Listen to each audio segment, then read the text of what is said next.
Hi everyone, very good evening. Welcome to BYJU'S exam prep. My name is Alpa Sharma and I hope everything's clearly audible and visible to you. I am very happy to see all of you back on this platform. I hope you can hear and see me clearly and I hope you've been doing great. I hope you've been working hard, reading a lot. If you could quickly confirm everything's clearly audible and visible, we shall commence with one of the most important sessions for CLAT preparation, and that's how to identify the main theme of the passage. Good evening, everyone. Very good evening. Could you please quickly confirm if I'm clearly audible and visible? Everybody? I'll tell you why is this topic a very important one. I'll also tell you how to master that. I'll also tell you a couple of more important things. Yes, okay, Aditi. All right. So everyone who is watching me live, let me tell you a couple of things before I proceed with the theory and everything else and how to identify the main theme. Remember something, and that is that the main theme kind of questions appear very, very frequently in law entrance examinations. Almost every passage has this question.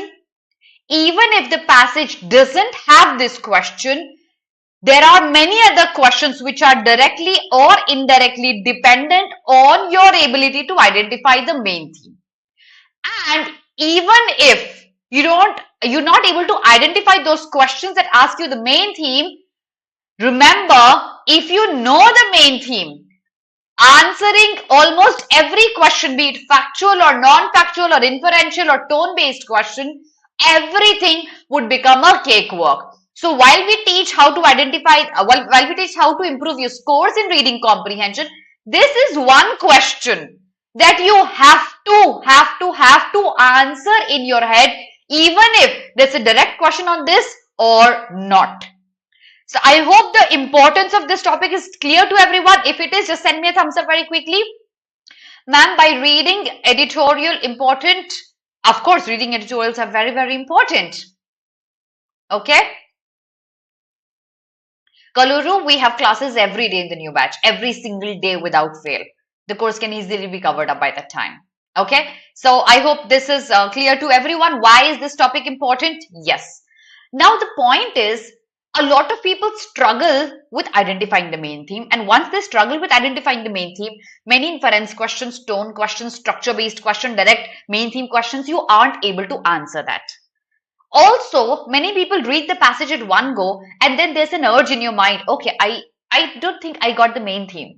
I think I need to redo the passage again. You go back to the passage, you read it again. How many of you belong to that category? That Ayush, if you understand the theme, you will understand the tone as well. That's good, Shreya. So I'll repeat my question. How many of you face this problem that once you've read the passage, you haven't got it so well and there's an urge to go back to the passage and you reread the passage again? How many of you do that? Stuti does it sometimes. Shreya also. Okay. So I'll be addressing all these questions. I am just trying to inculcate some thoughtfulness in your mind. Okay. You do, Yashashvi. Sometimes when the difficult passage is there, Idam does that. Okay. So my idea was just to entice some thought-provoking emotions in your head. I'll be answering all of that, referring back, okay, not okay, a difficult passage. How am I supposed to identify the main theme? So I'll be answering all of this. So stick with me till the end of the class. Let me tell you this in very, very, very clear words. Give me half an hour, 40 minutes, how much time the class takes.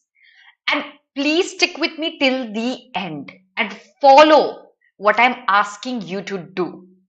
And then come back to me after a month and say a thank you, because I know if you stick with me till the end and follow what I've asked you to do, you are going to get the main theme for sure. So you have to give me this time and you have to practice what I'm asking you to do. Nobody can stop you from mastering this very, very important question. Let us shoot with the session now. But before we start, remember These are our achievers from CLAT 2022, and you could be one of them as well. Your process, your preparation just needs to be streamlined. Work really hard, read a lot, practice questions. I'm sure you could be one of those people as well. Okay, so let's talk about what exactly is a main idea question. A main idea question basically asks you one thing. What is the passage about? Okay, and then life is not so simple. I know what the passage is about, but then A and C, I am confused in the options. How do I decide what is going to be the correct answer? Because what I understood is visible in both of them. So that is what we're going to be studying today. What exactly is the main theme and how to eliminate close options to get a sure short answer. Good evening, everyone who joined me just now. Okay, so I'll repeat. Main theme questions are those questions that ask us what is the passage about. Now imagine that an author, for example, I am an author, you are an author, you have an idea in your head, okay, and you want to write about that. So you will write down the whole passage talking about that idea. Can I say everything that the passage has, everything written in the passage will revolve around this idea in the author's head? Yes or no? I'll repeat. I am an author. I'm going to sit down with a main idea. I want to write about that.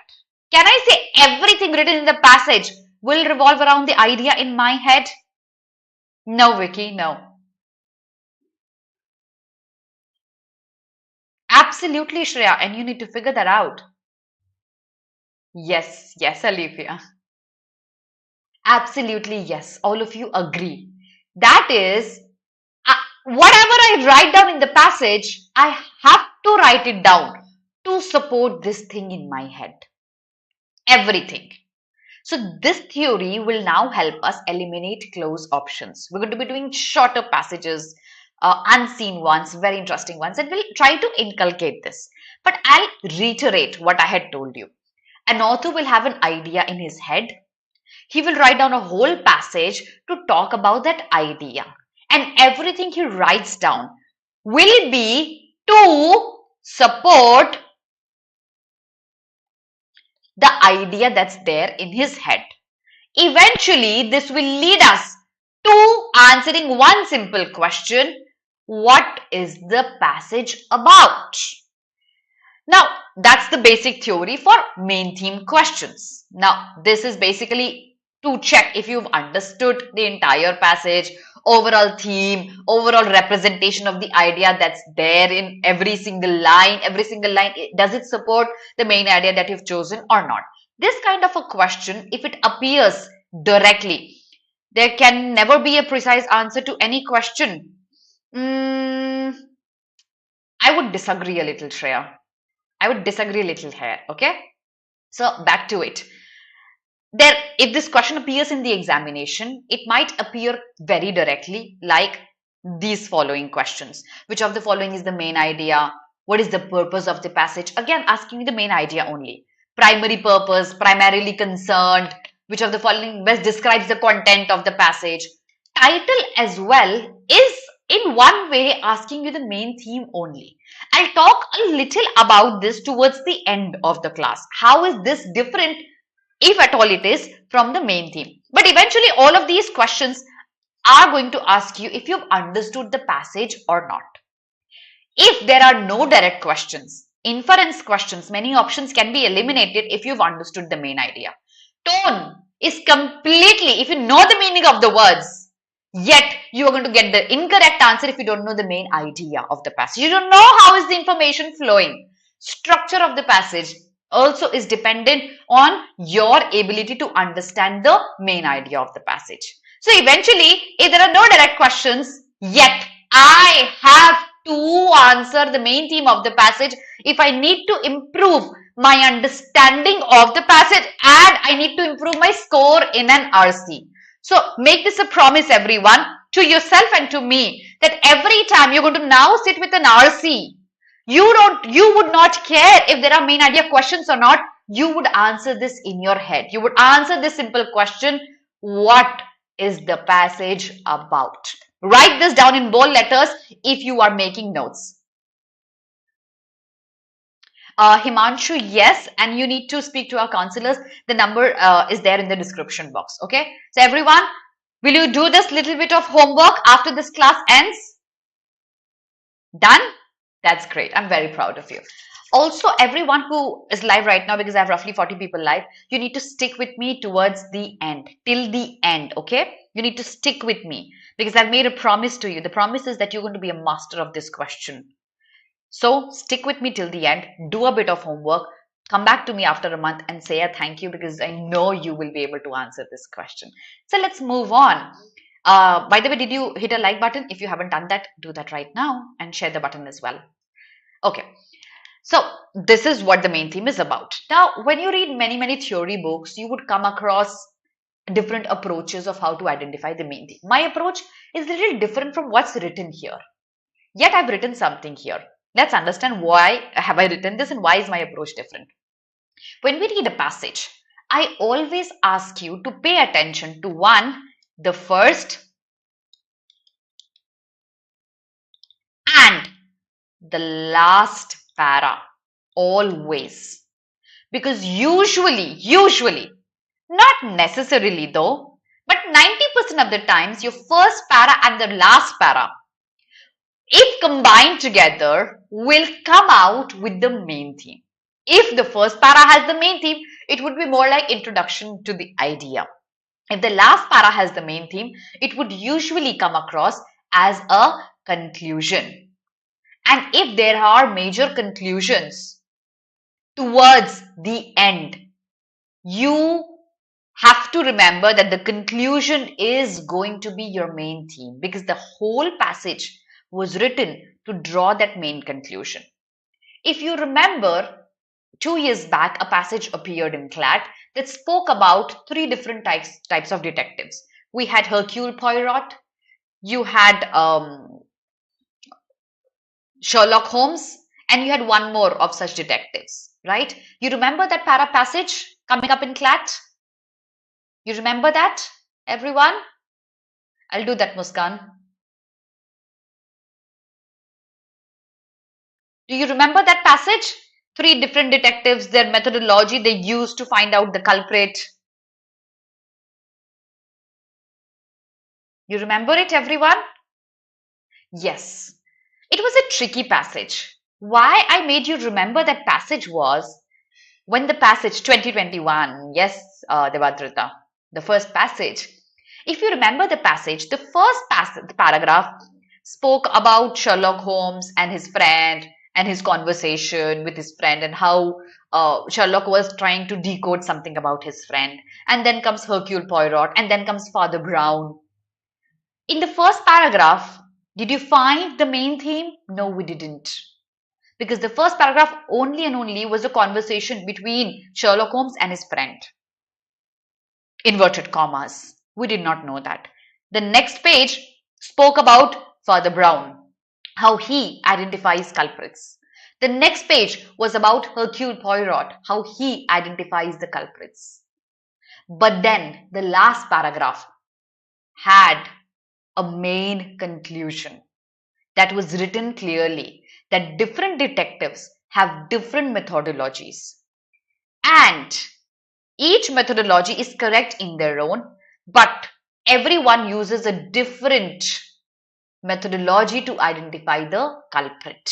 One uses deduction, the other uses missing links, the third one uses empathy.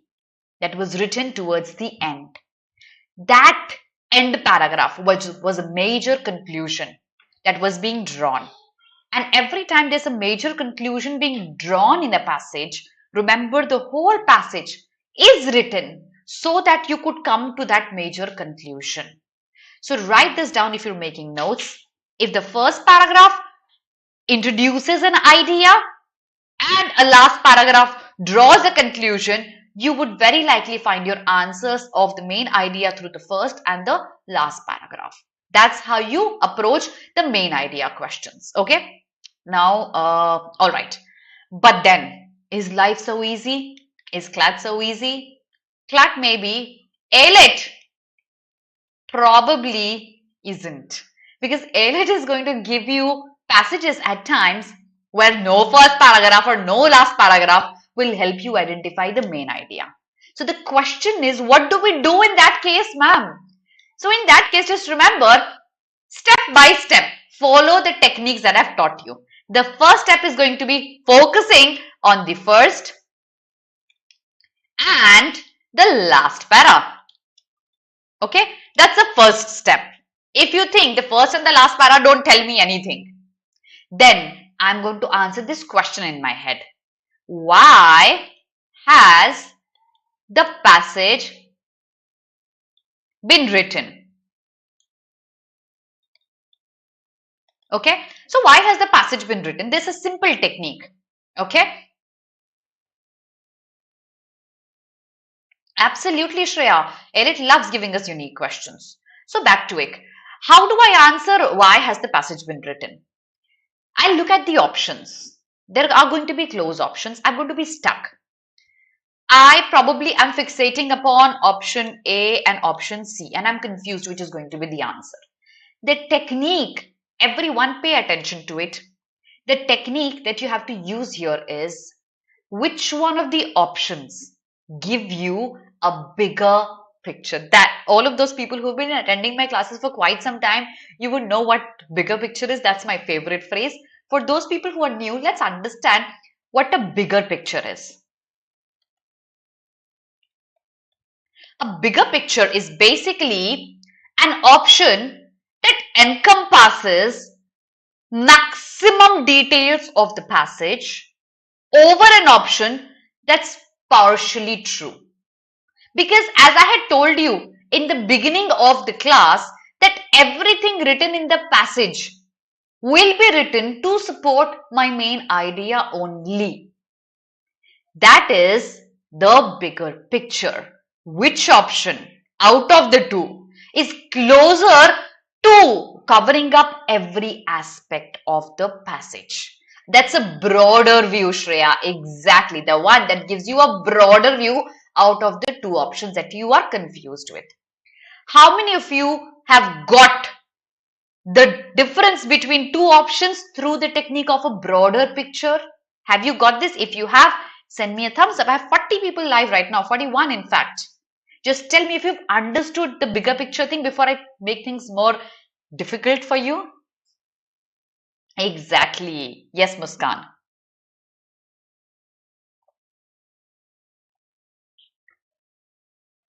Did you understand the technique of the bigger picture?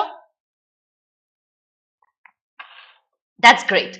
So we're going to use this technique for eliminating the options that are there in today's class, okay? All right. Exactly, Pragyan. I'm sure it's going to help you. All right. Okay. But then, again, life is not so easy. There's a difference between a bigger picture and a vague option. Sometimes a bigger picture option might look like vague to you, too generic an option. If an option is too generic, it cannot be your answer. So the question is, how do I differentiate between the fact that if this option is a bigger picture option or if this is too generic an option that cannot be my answer? Remember, to differentiate between these two, I have to come back to pointer number 2. That is, why has the passage been written? Is it detailed enough? Is my option detailed enough to encompass everything? Or is it just one term that includes a generic idea of the passage? The more detailed the option, the better your answer is going to be. Please don't try to look for shorter, fancier options. They're never going to be your answer. So your answer is going to be something that's very described, elucidated, detailed, and includes almost every factor of the passage.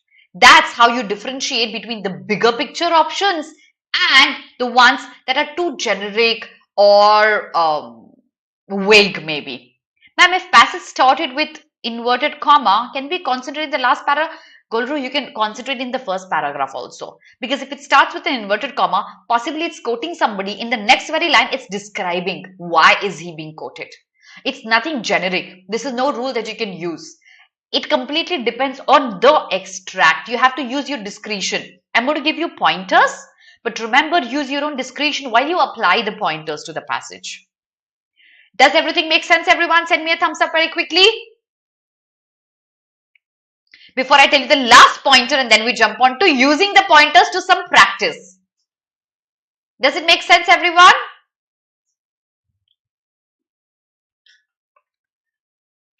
The last pointer to eliminate difficult options, the close ones. Of course, one is going to be using the bigger picture technique. The other one is going to be identifying, answering one simple question. Do I have data, details in the passage? I'm going to write that down. Are there details in the passage that are not a part of any option? It could be implicitly mentioned, explicitly mentioned, but it should be there as a part of my option as the correct answer. If there are details, instances, explanations that are not encompassed in my option will be a correct or an incorrect one. What do you have to say about that? If there are information, data, descriptions that are not a part of the option that I have fixated upon, will my answer be a correct one? Yes or no?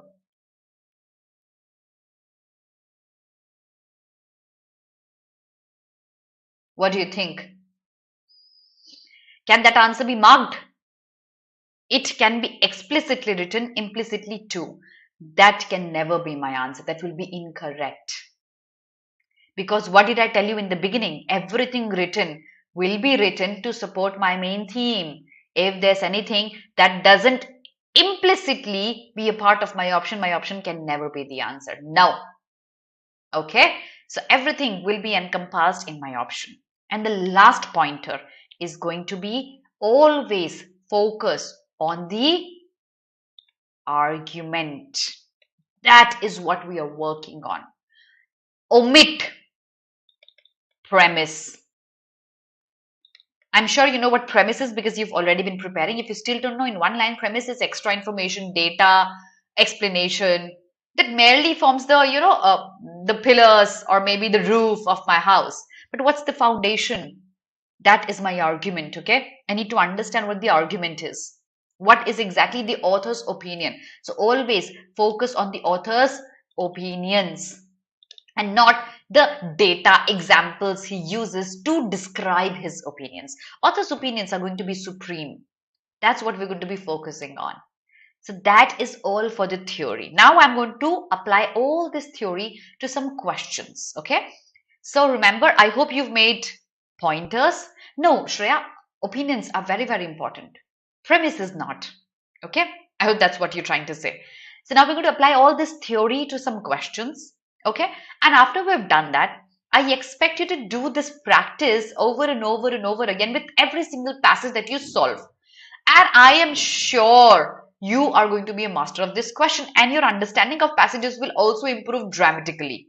Come back and say a thank you to me if that happens. Okay, so here we go with the very first question. 2008 onwards, CLAT started. What happened before that?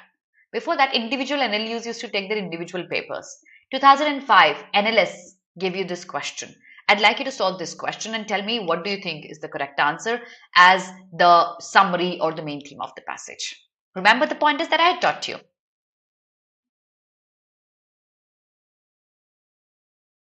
Pragya, I'll answer this question towards the end. Implicit is indirectly written, hinting towards it. Tusha. Directly written is explicit. Implicit is, if this word is written, what else could it mean? That's implicit. Answer this question, everyone. Good luck.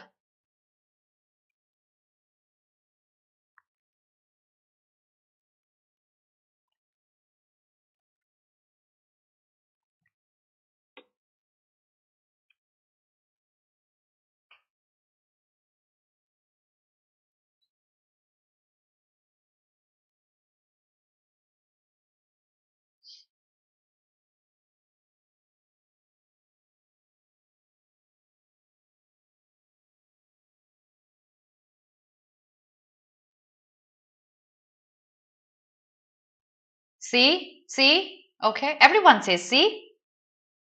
You guys are good. I should have brought difficult questions.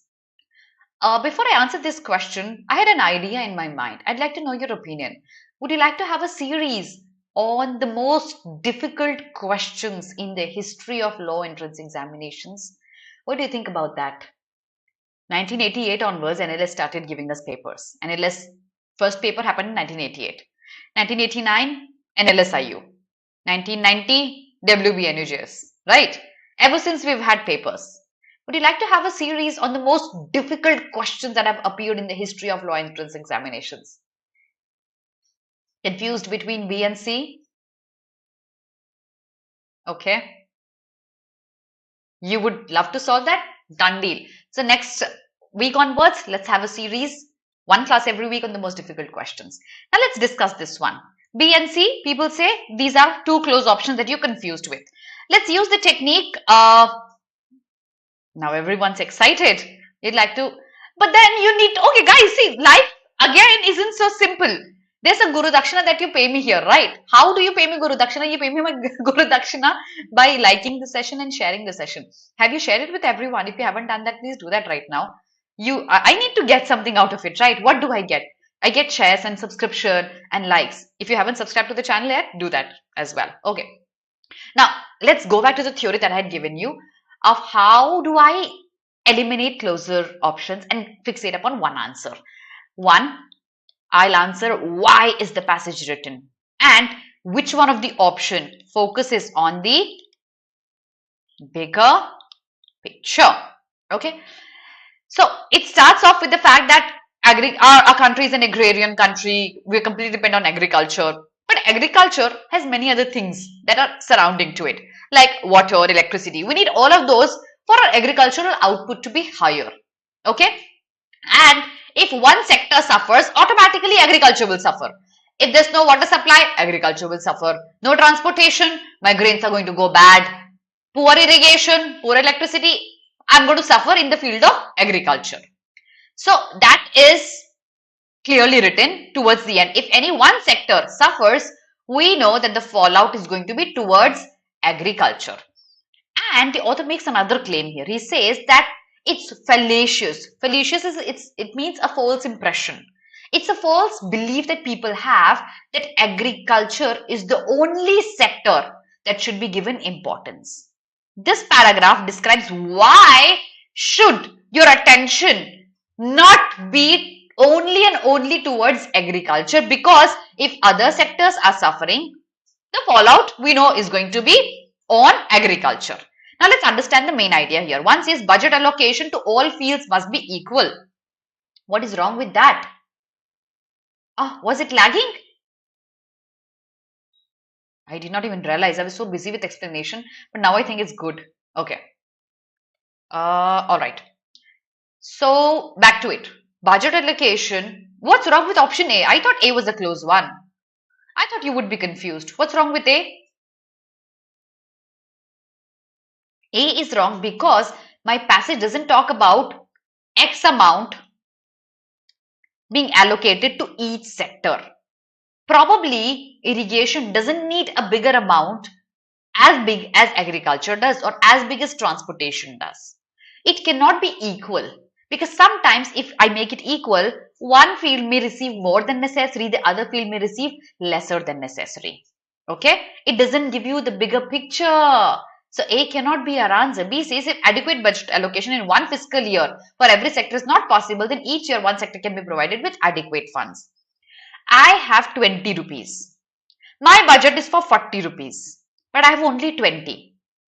Can I give this all 20 to agriculture this year and next year can I give all this 20 to irrigation? Will that give me good output? Or instead of giving the whole 20 to agriculture, I can give 10 to agriculture and 10 to irrigation, or probably 12 to agriculture and 8 to irrigation according to the need. Which option says that? That's only and only one option, and that is going to be exactly different sectors need different money. So every sector has different requirements. And you should not ignore one sector by giving importance to the other sector. It should be optimum, and that is option C. Thus, the clear answer is going to be option number C, which almost everyone got that correct. Shall we move to the next question, everyone? Very good. So let's see question number 2, everyone. The answer is C. Here you go. Question number 2. Close, very close options. All 4 of them are close. Let's see if you're able to identify the answer.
Okay. Suryansh, Iram, Anisha. Okay, everyone says D. D. The answer for sure is a D. For sure. You see the first line. The first line says the government has tried many things to curb the use of tobacco and alcohol. But towards the end, what does the author make a claim as? He says that even if the government trying many things to curb the use of tobacco and alcohol, the advertisements are so lucrative that they are even more appealing. So the customers are more inclined. So instead of abstaining themselves from alcohol and tobacco, they use more of it. Is it not a paradox? It is a paradox because opposite, it's rather ironical because what should have happened that didn't happen, exactly the opposite happened. Basically, this is more like a conclusion question, and that is the expectation the government had failed because instead of reducing the consumption of tobacco and alcohol, they're consuming even more and more of it. Thus, the correct answer is 100% D. Yes, Goluru, 100% D. It's going to be a D. No other option is close because uh, it is long awaited. No, not long awaited because they've already taken many steps. So it's not overdue. Are they too little late? No, they aren't. They've tried many things. But then the advertisement companies are really smart. They're going to do their job very nicely. Probably the government isn't doing their job very nicely. So they're failing in their objective. D is our correct answer. Okay. Now, this passage appeared in NLS 2003 paper. It's a whole passage for 3 pages. I want you to read the page, then the next page, and then the next one, and then you have to answer the main theme here. Make sure you read the passage very carefully. Send me a done once you're done reading the page. All the very best, everyone.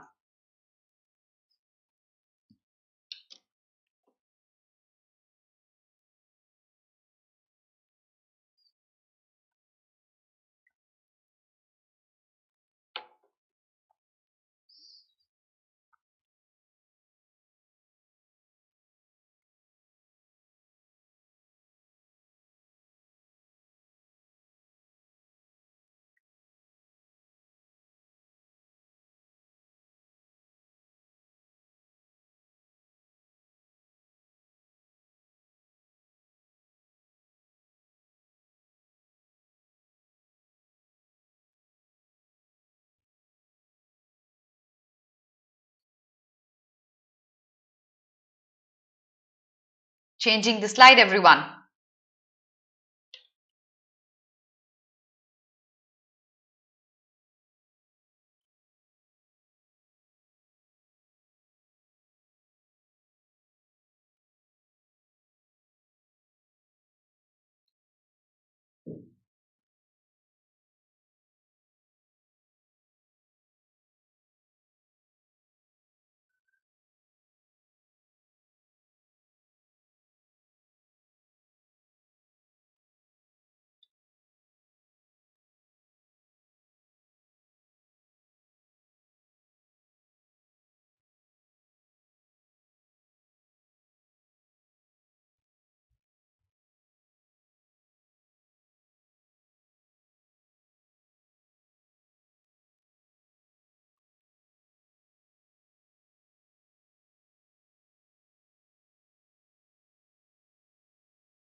Changing the slide. Okay, only 2 pages. Okay, here we go with the question. Which of the following argument has been emphasized in the passage?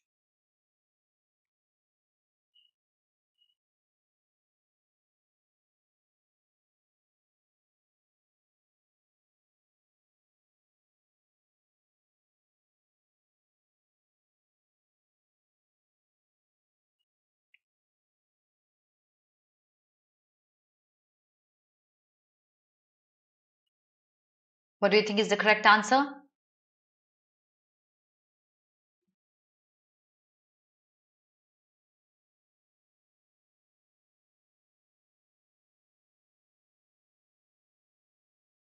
C. All right, Vishal. Alifia. Everyone says C. Okay, let's go back to the passage. Can the first 2 lines, rather the first 3 lines, tell me the main idea? Yes or no? Before I fixate upon an answer here, because everyone's unanimously saying C. I have to bring in difficult questions. I'm very excited for those series. Most difficult questions. I'm going to bask in the glory of all the hedonistic pleasure. What do you think the first 3 lines give us the main idea?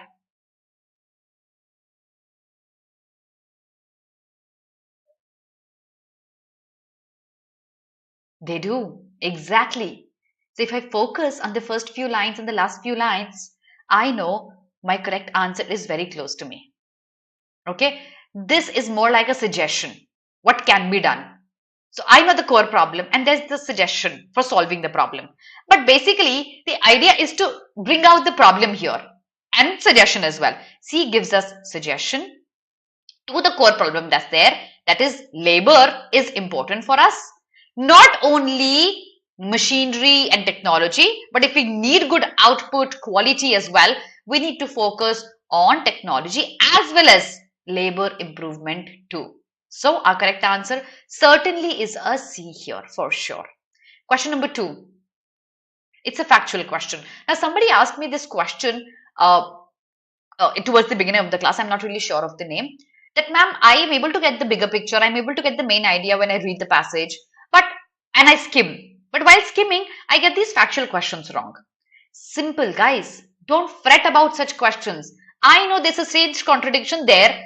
2-page ka passage. I just go back to the passage, read that one line and mark your answer. But even if you know the main theme, you can answer this question even if it is a factual question. See, the main theme is implicit here as well. Exactly. The contradiction is that we have so much of human resource, yet we are neglecting them. We could do so many things with, like China did. It utilized its human resource. But that's the paradox, that we are neglecting it. Paradox was the word written in the passage. The correct answer is for sure a B. Understanding the main theme helped us answer this question as well. If you're still confused, you could go back to the passage and answer this. B. Question number 3. What does that mean?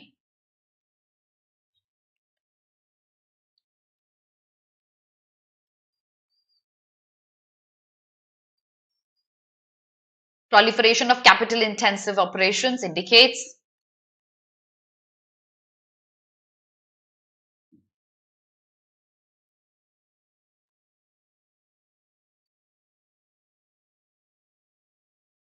it's a factual one. You could go back to the passage for answering it. Exactly, Shreya. They're considered as liabilities rather than assets. D, B, and D. Confused. Okay. Are our labor laws irrelevant or are they contradictory? The passage says our labor laws are irrelevant. They are useless. They don't help us at all. They are outdated. They need overhauling. Contradictory means instead of bringing them up, these are a demerit for us. Irrelevant as they have no place. The correct answer is a D. It's a factual question, okay? It's a D, not a B. Question number 4. Labor-intensive operations can lead to?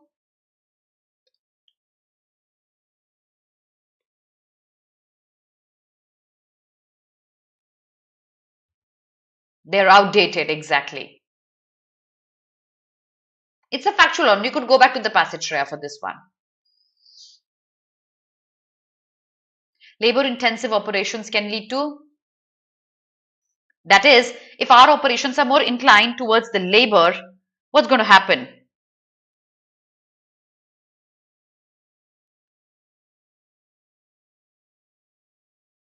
No, no, no, no, no. It's not a C. My passage doesn't focus. Let's try to answer this question from the main theme idea, okay? Is my passage focusing on the labor and management relations being good, or is it focusing on overall productivity being high? It's focusing on the deep option. And thus, I can eliminate option C as well. My correct answer is a D. It's a D. Okay? Question number 5. Which of the following statements on confrontation between labor and management is false? Again, a factual one. I'm sure you must be wondering, had I born 10 years back, 15 years back, I would have sat for this examination and not CLAT 2023. Life would have been easy. Yeah. It's which one of the following is false? False. Focus on false. A, B, C, all three are mentioned in the passage. D is not. Yes, Maya and Sanjana, D is not mentioned in the passage. So, government interference into management-labor relation doesn't lead to confrontation between labor and management. Outdated laws, capital-intensive industries, conflicting attitude, these lead to confrontation between labor and management. This rather will solve the problem, not relate to more confrontation. D is the correct answer. So, guys, now I've given you ample of theory for the main theme. Make sure you apply this theory. Save the video, because every time you're confused, come back to the first 15 minutes. Those who joined me late, watch the first 15 minutes. I've given you a lot of theory about how to identify the main theme, okay? And utilize this. Practice a lot. Make sure you've liked the video. Don't leave without liking. Make sure you've comment under the video if you think you've been benefited out of it. Share the video and subscribe to the channel as well if you haven't done that yet. Thank you so much, everyone. I hope you've learned. That's very good, Alifia. I shall see you very, very soon on Friday. I have an Ask Me Anything session with you. So you can ask me any and every kind of question that's there in your heart and mind. Thank you so much, everyone. Have a very good day. God bless you.